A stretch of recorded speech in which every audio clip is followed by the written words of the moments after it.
मेरा नाम रमेश है। मेरी अपनी खुद की दुकान थी। मेरा कारोबार अच्छा चल रहा था। घर में मैं और मेरी पत्नी रहते थे। मेरे दोनों लड़के बाहर रहकर पढ़ाई कर रहे थे।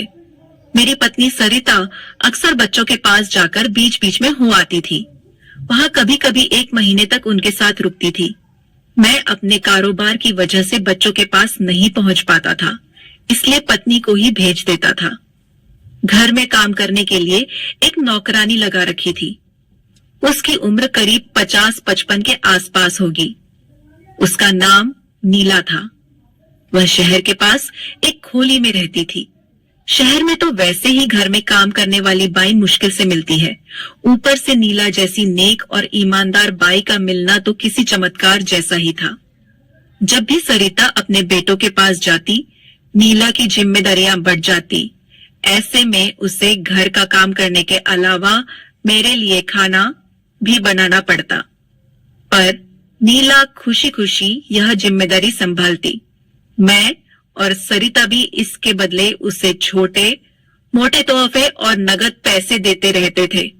एक दिन शाम के तकरीबन 7 बजे थे। शहर की बत्तियां जल उठी थी। तभी एक टैक्सी उस गली के मुहाने पर आकर रुकी। टैक्सी का पिछला दरवाजा खुला और उसमें से तकरीबन 22 साल की एक खूबसूरत लड़की उतरी। शर्ट और जीन्स में सजी व दरमियान कद की एक सुगठित बदन वाली लड़की थी। टैक्सी की दूसरी ओर का दरवाजा खोलकर तकरीबन 25 साला एक हैंडसम नौजवान निकला। उस नौजवान ने टैक्सी का किराया चुकाया और जब टैक्सी आगे बढ़ गई तो वे दोनों गली में दाखिल हो गए। नीला थोड़ी देर पहले अपने काम से लौटी थी और अब खोली में ही पड़ी चारपाई पर लेटकर अपनी कमर सीधी कर रही थी। बढ़ती उम्र के साथ ज्यादा देर तक काम करने पर उसकी कमर अकड़ जाती थी और ऐसे में उसके लिए खड़ा होना भी मुश्किल हो जाता था। अचानक किसी ने उसकी खोली का दरवाजा खटखटाया। पहले तो वह चौंकी, फिर उठकर दरवाजा खोल दिया, पर दरवाजा खोलते ही उसकी आंखों में हैरानी के भाव उतर आए। दरवाजे पर 2 अनजान लोग खड़े थे। किससे मिलना है आपको नीला? उन्हें गहरी नजरों से देखते हुए बोली। क्या आप नीला है? लड़की ने पूछा। हाँ, नीला बोली। फिर तो हमें आपसे ही मिलना है, पर मैंने तो आप लोगों को पहचाना नहीं। कौन है आप लोग? मेरा नाम रिया है और यह विजय। जहां तक आपका हमें पहचानने का सवाल है, इसके पहले हम मिले ही नहीं। आज क्या हमें सारी बातें ही दरवाजे पर ही बतला पड़ेंगी? आइए अंदर आ जाइए, नीला बोली। अंदर नीला ने उन्हें चारपाई पर बिठाया, फिर खोली का दरवाजा बंद कर उनके पास खोली के फर्श पर ही बैठ गई। आप भी चारपाई पर बैठिए, उसे फर्श पर बैठना देख लड़की बोली। नहीं, मैं यही ठीक हूँ, नीला बोली। आप बोलिए, आपको मुझसे क्या काम है? काम तो है, वह भी बहुत जरूरी। पहली बार लड़के ने मुंह खोला, पर इसके पहले हम आपको यह बता दें कि हमें आपके बारे में सब कुछ मालूम है। आप किन किन लोगों के पास काम करती हैं और उनसे आपको क्या पगार मिलती है। ये मेरे सवाल का जवाब नहीं है। हम आपके सवाल का जवाब देंगे, पर उसके पहले आप हमारे एक सवाल का जवाब दीजिए। कौन से सवाल का? नीला, आपका शरीर जब तक ठीक है आप लोगों के घरों में काम करके अपना गुजारा कर लेती हैं, पर जिस दिन आपका शरीर थक जाएगा उस दिन आप क्या करेंगी? मैं तुम्हारा मतलब नहीं समझी। मेरा मतलब यह है, क्या आप अपने काम से इतना पैसा कमा लेती हैं कि अपना बुढ़ापा सही ढंग से बिता सके?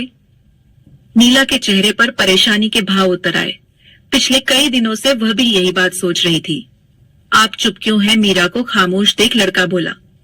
मुझे अपने काम से जो पैसा मिलता है वह खाने पहनने और खोली का किराया देने में ही खर्च हो जाता है। मैं लाख कोशिश करती हूँ कि हर महीने कुछ पैसे बचा लूं ताकि बुढ़ापे में काम आए, पर बचा नहीं पाती और कभी बचा भी नहीं पाएंगी, क्योंकि शहर में हर चीज इतनी महंगी है कि मेहनत मजदूरी करने वाला इंसान कुछ बचा ही नहीं सकता। तुम बिल्कुल ठीक कहते हो बेटा, नीला एक ठंडी आह भरकर बोली। पर क्या किया जा सकता है? हम औरों के लिए तो नहीं, पर आपके लिए इतना जरूर कह सकते हैं कि बहुत कुछ किया जा सकता है। कौन करेगा मेरे लिए और क्यों? यहाँ कोई दूसरे के लिए कुछ नहीं करता। अपना भविष्य संवारने के लिए इंसान को खुद ही कुछ करना पड़ता है। अगर आप अपना बुढ़ापा संवारना चाहती हैं तो आपको भी इसकी कोशिश करनी होगी। पर क्या पहले आप ये बतलाइए कि क्या आप अपने भविष्य के लिए कुछ पैसे जोड़ना चाहती हैं? भला कौन नहीं चाहेगा? मैं आपकी बात कर रहा हूं। हम आपको पूरे 50,000 देंगे। 50,000? नीला हैरान होकर बोली। हाँ, पूरे 50,000। इसके बदले मुझे करना क्या होगा? कुछ खास नहीं, लड़के के बदले लड़की बोली। आपको सिर्फ 1 महीने के लिए मुझे रमेश के घर बतौर नौकरानी रखवाना होगा, वह भी तब जब वह घर में अकेला हो। पर क्यों? तुम 50,000 कमाना चाहती हो? हाँ, तो फिर वह करो जो हम चाहते हैं। लेकिन तुम बताओ, नौकरानी वहां 1 महीने रहकर करना क्या चाहती हो? कुछ ना कुछ तो करूंगी ही, पर यह बात हम तुम्हें नहीं बताएंगे। नीला खामोश हो गई। उसके चेहरे पर चिंता की रेखाएं खिंचाई थी।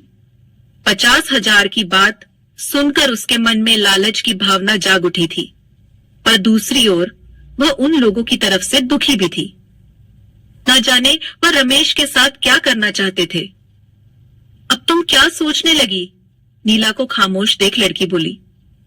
पर तुम कहीं से भी काम वाली बाई नहीं लगती हो। नीला लड़की को सिर से पैर तक देखते हुए बोली। यह हमारी सिरदर्दी है। तुम यह बताओ कि तुम यह काम कर सकती हो या नहीं। तुम्हारा इरादा रमेश जी को कोई नुकसान पहुंचाना तो नहीं? बिल्कुल नहीं। फिर ठीक है, नीला बोली। पर पैसे? उस दिन तुम्हें पैसे मिल जाएंगे जिस दिन तुम मुझे बताओ और नौकरानी रमेश के घर रखवा दोगी। अरे नीला तुम। नीला ने रिया के साथ जैसे ही ड्राइंग रूम में कदम रखा, मैं बोला, पूरे 3 दिन कहाँ रही? तुम सोच भी नहीं सकती कि इन 3 दिनों में मुझे कितनी परेशानी उठानी पड़ी। तुम्हें तो मालूम ही है कि तुम्हारी मालकिन आजकल बेटों के पास गई है। मालूम है मालिक। नीला अपने चेहरे पर दर्द का भाव लाती हुई बोली। पीठ दर्द से मेरा उठना बैठना मुश्किल है। डॉक्टर को दिखाया तो दवाओं के साथ साथ पूरे 1 महीने तक बेड रेस्ट करने की सलाह दी है। 1 महीने? पर आप फिक्र ना करें, आपको इस दरमियान कोई तकलीफ ना होगी। नीला रिया को आगे करते हुए बोली। यह मेरी भतीजी रिया है। जब तक मैं नहीं आती यही आपके घर का सारा काम करेगी। मैंने रिया पर एक गहरी नजर डाली। खूबसूरत और जवान रिया को देख मेरी आंखों में एक अनोखी चमक जागी। इसे सब कुछ समझा दिया है ना? मैंने पूछा। जी मालिक। रिया मेरे घर काम करने आने लगी थी। उसे यहां पर काम करते हुए 10 दिन बीत गए थे।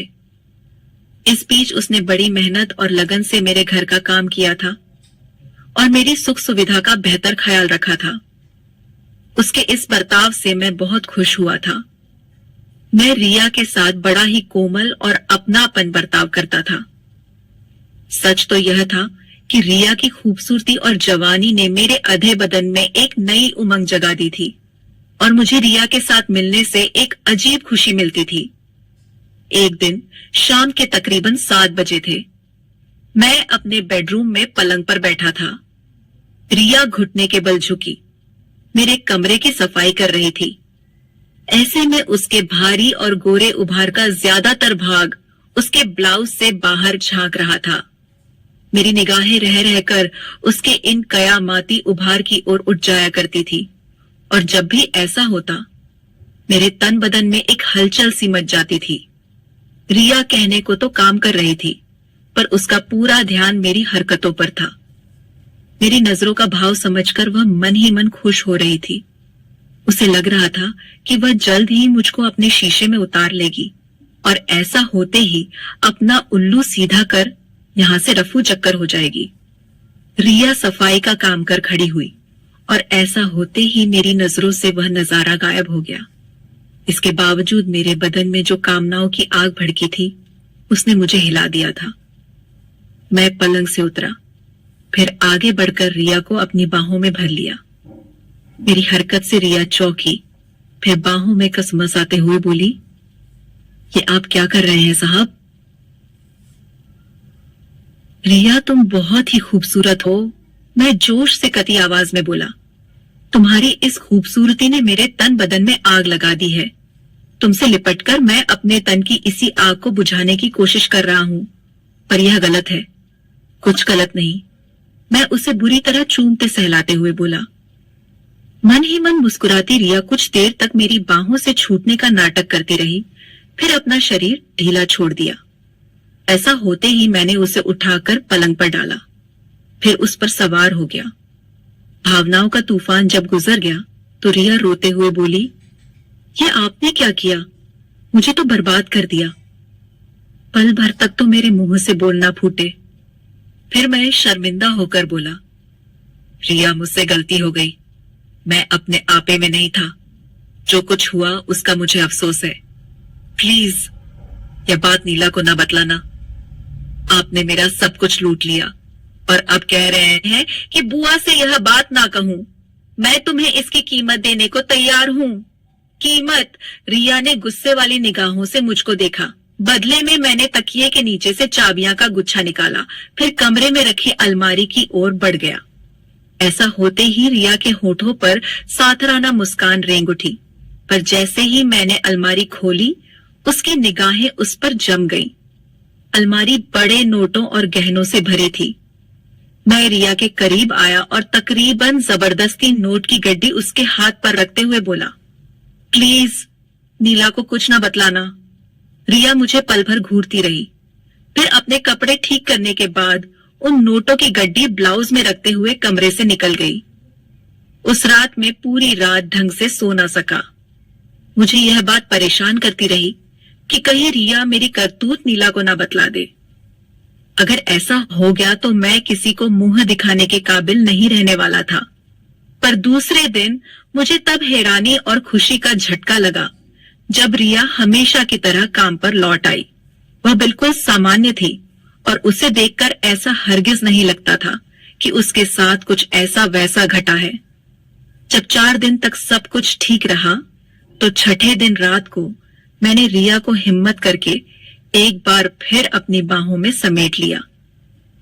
ये क्या कर रहे हैं आप? रिया चौंकने का नाटक करते हुए बोली, आपने वादा किया था कि आप दोबारा ऐसी गलती नहीं करेंगे। मैं क्या करूं रिया? मैं कांपती आवाज में बोला, तुम्हारे हुस्न और जवानी ने मुझे ऐसा पागल किया है कि मैं अपने आप पर काबू नहीं रख पा रहा हूं। प्लीज मुझे रोको मत, मुझे मेरी प्यास बुझा लेने दो। रिया ने अपना शरीर ढीला छोड़ दिया। अगले ही पल हम दोनों के बदन एक दूसरे से चिपक कर पलंग पर अटकेया कर रहे थे। इस बार रिया भी पूरे जोश के साथ मेरा साथ दे रही थी। रिया ने चालाकी से मुझको अपने हुस्न जाल में फांस लिया था। जब उसे यकीन हो गया कि शिकारी पूरी तरह उसके जाल में फंस गया है, तो एक रात उसने मेरे खाने में बेहोशी की दवा मिलाई और मेरी पूरी अलमारी खाली कर रफू चक्कर हो गई। मुझको जब सवेरे होश आया और मैंने अपनी अलमारी देखी तो सिर पीट लिया। लोक लाज के डर से मैं पुलिस में भी इसकी शिकायत ना कर सका। तो दोस्तों, अगर आपको यह कहानी पसंद आई हो तो कमेंट कर जरूर बताइए।